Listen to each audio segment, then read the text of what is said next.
ختاما احتضنت بلدية سيدي عيسى فعاليات الدورة الوطنية للكرة الحديدية بمشاركة أكثر من 1500 رياضي قادموا من 31 ولاية. الدورة وإن شهدت تنظيما سيئا إلا أن المشاركين تفاعلوا كثيرا وسط جو تنافسي بين اللاعبين الذين أكدوا أن الهدف الرئيسي من المسابقة هو تبادل الخبرات والانسجام وروح التعارف، وكذا العمل على ترقية اللعبة وتعميمها في الأوساط الشبانية بالمنطقة. سمير الناصري حضر الدورة ورصد لنا الانطباعات التالية.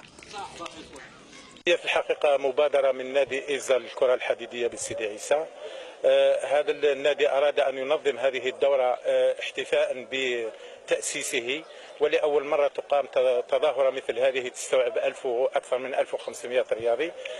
كذلك أن الهدف من الكرة الحديدية ليست جوائز أو ليست أغلفة مالية، ولكن هي الانسجام وروح التفاهم والتعارف اللي وقع بين الرياضيين. الهدف الثاني كذلك هو أننا نضع ربما المسؤولين المحليين في الأمر الواقع من أجل إصلاح هذا الملعب، ومن أجل تخصيص ربما مشروع يكون ملعب أو ميدان للكرة الحديدية. الهدف الرئيسي أولا رياضي، وثانيا هو أخوي وين يلتقي فيه جميع اللاعبين تاع الكرة الحديدية، ورانا نشوفوا وجوه من مختلف دوائر وولايات الوطن. احنا ماذا بينا من السلطات المحليه مادام راه كاين مكان كما هذا يشرفنا، والناس راها تجي هنا وتفرح تقول لك ماذا بينا باه نجوا نشاركوا في مدينه سيدي عيسى، ماذا بينا يزيدوا يهيئوه اكثر باه يكون واجد، وان شاء الله تكون الدورات تاع الوطنيه هذه دائما تكون عندنا.